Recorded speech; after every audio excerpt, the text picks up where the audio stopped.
The tragic story of Boeing and the crashes of the MAX 737s is one in which the employees who saw that there were issues with the production of those planes didn't have a voice to speak up. Their voice was met with resistance or they were silenced. And it's one that has really echoed into the space for organizational culture, the importance of having employees at all levels in all organizations being able to bring up concerns and ideas. It's a sign of healthy organizational culture. And if it doesn't exist in that organization, there can be very significant consequences, such as what Boeing is facing. And when it comes to employees that really want to do the right thing and they feel their organization is not supporting them, they can go to the Whistleblower Aid, where the CEO, Libby Liu, is speaking with me today about whistleblowers and internal reporting processes. Why that matters is that for the CPA Artificial Intelligence and Ethics show, well, this is the intersection of that technology and decision-making. Do those programmers and those writing the algorithms for these generative AI tools and for these large, medium, small-sized AI companies, do they have the voice to bring up concerns with the programming, with the direction, with the goals of these AI tools? Can they speak it into the organization? Will it take hold? Will it be heard? And if it isn't, what are the consequences to the end users? And of course, there's always options, but they're very difficult, as Libby will talk about, to go and become a whistleblower, speak outside of the organization. And that has its costs. And what we want to see in a time where the question is what's under the hood of these algorithms, we want to see transparency. We want to see these organizations supporting their employees, their programmers, all levels in the organization. But if that isn't there, well, Libby Liu is doing a service here with her organization to provide that voice where that voice won't find its way internally. So I'm excited today to be joined by Libby Liu, a conversation around whistleblowing, internal processes, and organizational culture. Excited to be joined by Libby Liu, the CEO at Whistleblower Aid. Libby is an international advocate for human rights, press freedom, democracy, and responsible use of technologies. She's the CEO of Whistleblower Aid, a leading legal nonprofit, and was president of Radio Free Asia and founded the Open Technology Fund. Libby, thank you for being here on the Fraud Complex. Thank you, Garth. It's a pleasure to be here. Libby, to start us off, why don't I ask you about the background in your role as CEO of Whistleblower Aid and what Whistleblower Aid's mission is? Whistleblower Aid is a 501c3 nonprofit legal organization, and our mission is to provide holistic wraparound support for public interest whistleblowers. So a public interest whistleblower is a person who is driven by their conscience to share a truth that they know that the public ought to know, or regulators or policymakers, that kind of thing. It's you, right? It could be anybody who's working someplace and comes across some wrongdoing, and because of their position, they're being expected to keep that secret for corporate leadership or whatever, agency leadership, politics. There's so many reasons why a person would be forced to keep a secret like that. The public interest whistleblower is somebody that just cannot sleep with themselves at night because of what they know, right? They go through an internal struggle about coming forward because they want to stop real harm to real people. And that's who we represent. We do legal, we do impact strategies, we do therapy, security, physical, digital, all of it, so that this brave person can come out of the experience empowered. It sounds like something that we should have inside the organization. You're doing such a great job supporting those that come forward. Like, part of our podcast and the work that we've been doing is to profile fraud cases. And we've looked at, and this is for our audience of CPAs, for ethics hours, which are required, but don't have to feel like they're required when you listen or watch them. And these cases include Wirecard and Theranos and Boeing, which I know you're familiar with. And when we look at these whistleblowers, there's two perspectives, and I'll ask you about both. when the organization maybe fails to support them and how they came forward and the repercussions, we can go with the first perspective. What does it look like for an organization to have a healthy internal reporting, whistleblowing culture so a person that has that moral, ethical feeling that I need to speak can do that? What does that organization look like? What do they have? I mean, I gotta be honest. Every employee wishes that their employer was one of those places where a robust whistleblower protection policy is in place. And ideally, it's because everybody in the organization cares about what the organization is doing, right? So when you're a whistleblower and you learn that, say, your product is enabling genocide in Burma, hypothetically, then they all hope that they can raise that through their chain of command, through their whistleblower program, tips, see something, say something, whatever they call their internal corporate program. They hope that they can raise this and that the leadership will be just as concerned as they are about what's happening. Unfortunately, that doesn't usually happen because leadership doesn't seem to perceive the truth, which is that an internal whistleblower is your early warning system.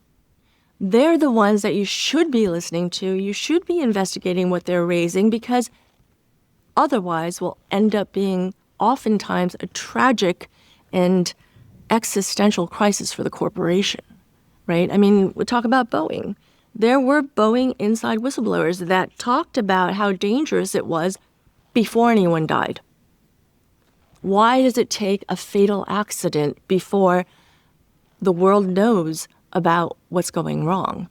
And so I think every whistleblower in any organization, they are hoping that when they point out something that's very troubling happening in the company, that the leadership will agree and will investigate and address it.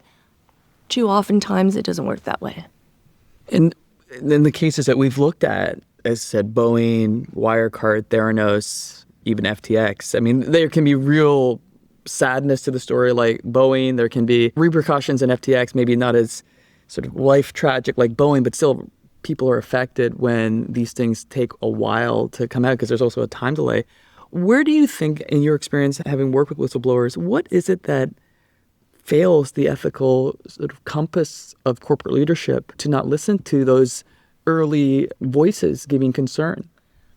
I think that corporations feel that they need to control everything being perceived about the company. And they're afraid.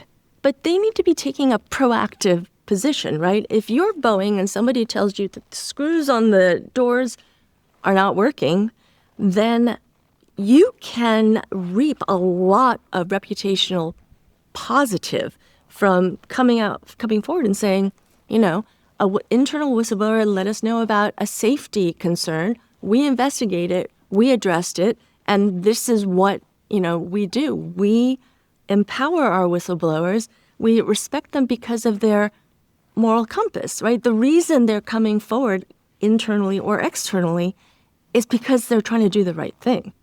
And I think that would be a really powerful message for a corporation, but no, because the incentives are wrong, right? I mean, a lot of the time it's all about money, profitability, shareholders, and it's small steps in the beginning, right? You think, oh, well, this happened, but we can control that. The reality is, if there's a danger like that in your company, if you don't address it, it's just going to get worse. And once you take that step into cover-up or trying to silence the internal claim that's happening, I think you're like setting yourself up for failure. Do you find, like in the case of Boeing, do you find that there was a real, and that cover-up from leadership, maybe to suppress those voices harshly? When you look at it just with time passing, it looks just like such a terrible decision to have made. It's almost like just a villainous reason. Is that where it's coming from? What's the rationalization there? One, the employee doesn't really understand how much good we're doing in the world. So this thing that they're raising might be a problem, but to go public with it will hurt us and won't allow us to do the greater good. That's a very common one. I would say that another is, honestly, if you are a corporate leader who insists on a lot of opacity in your corporation, you want to discourage future whistleblowers. So you use the internal persecution or retaliation against a whistleblower as an example so that nobody else will come forward. And that's a critical component to maintaining that secret and silencing the whistleblower. We talk about, and you brought up examples of rationalization. And another part of that is what it does to the culture. How do you see culture playing a role in maybe suppressing, supporting whistleblowing? And I think the culture is essential for a good corporation and a problematic corporation. A lot of the times what we see is that corporations try to build a huge culture where we're all a family, we're doing this greater good, so that it discourages anybody from talking against the corporation, the leadership, right? And we've seen that, they will refer to former employees that come forward as rats or traitors or people who are not loyal, and so that they hold them up as villains. And so when you're an employee in a corporate culture that is, really family-oriented, like we are family-oriented, and look at these people, anyone who stepped out, they're traitors. They don't understand the good that you do every day by working here. So it's a huge psyops kind of an approach into getting into the head of the employee. yeah, which is quite disappointing because you think about the cultures that they build. You talked about a family organization or one that feels like a family, like Boeing was like that. They build that up to a point where it's great. It's a culture that's supportive. I mean, what was a culture that supported their engineers and manufacturing floor, but then it's used in a maleficent way when the values and goals of the company change. And one of the questions I have, and Boeing is an example that comes to mind, is how does an organization become aware of that, where the culture that supports maybe the good things in the organization changes to one that's suppressing voices? How does the corporation understand that's taken place? Well, normally it's a reflection of the leadership. So if you're a leader and you want to make sure that everybody stayed to the script, you would find that to be a positive culture. When you're an employee, you know when the culture of the company has flipped, when you feel scared to speak the truth. That is a signal to you as an employee that something's not right here. If you saw somebody do something really bad, say in United Healthcare, where you saw that your patient was being delayed from getting critical care at a hospital, that's an indication that the corporate culture is out of whack. The focus is no longer on the true mission of the organization, which is caring for its patients, and it's somewhere off, right? I wanted to also ask you in terms of the messaging for what you're doing with Whistleblower Aid, because we've met in Collision and Web Summit. So these are primarily tech conferences. When you attend an event like this and you're bringing this message to this audience, what are your goals in this space in terms of what you're trying to get across? Well, I'm hoping, because the space is being innovated constantly, that people here are capable of learning best practices. And what I'm hoping is that, for potential future leadership, that they learn. If you try to swat down a whistleblower in the beginning, this is what's going to happen. You're going to lead your company to an existential crisis. Because if you don't address a flaw in your fundamental design, it's going to kill someone, right? It's not going to go anywhere good. Also, it's strategic for Whistleblower Aid outside of government foreign policy, national security, intelligence. Our other big impetus is global corporations, particularly big tech, because we select cases that have the largest potential positive social impact, right? And so tech has a way distorted consequence to their decision making. And so that's why it's important in a conference like this to hear about these major whistleblowers, because it could be you. How are you going to handle that? And this is the way Facebook handled it. They try to shut you up. They've now they put AC Priv on all their documents. They don't allow anything. It all closed up after Francis. At what point for you as a business leader coming to a conference like this, do you not say to yourself, don't do that? If you do the right thing all along, your company is not going to be put in a situation like that. But, it all goes back to your moral center, right? And you've got to think about what you're trying to do. It's easy when you're doing a startup to get caught up in that startup and trying to, you find yourself rationalizing for growth. When we're really big, then we'll go back and we'll fix some of these security flaws. We're not going to do that because every single day, the disruptive nature of that issue is going to get bigger and bigger. So when we talk about what you would like to see in terms of, like, because we're here, there are startups, there are leaders that are going to be emerging, new leaders. What would you like to see when an organization starts to grow from that beginning stage, sort of installed at the beginning? And it's interesting, I don't say this as a negative, that maybe they don't have to reach out to Whistleblower Aid, that it's sort of working inside the organization. What are the things at that early stages that would be helpful? Well, first of all, you must have an internal reporting system. You must have a safe way for somebody inside the corporation to report. And that means you have to honor that protection. Oftentimes, when an organization weaponizes a internal whistleblower program, they don't protect the anonymity of the whistleblower. And if you have a program where the name is attached, it's very easy for the person who's forcing this secret to retaliate against the whistleblower. Why would you set that up? That's stupid, right? You have to protect the whistleblower, seriously give consideration to what they're bringing forward. It could be they're wrong. Every single one of our clients wishes they were wrong.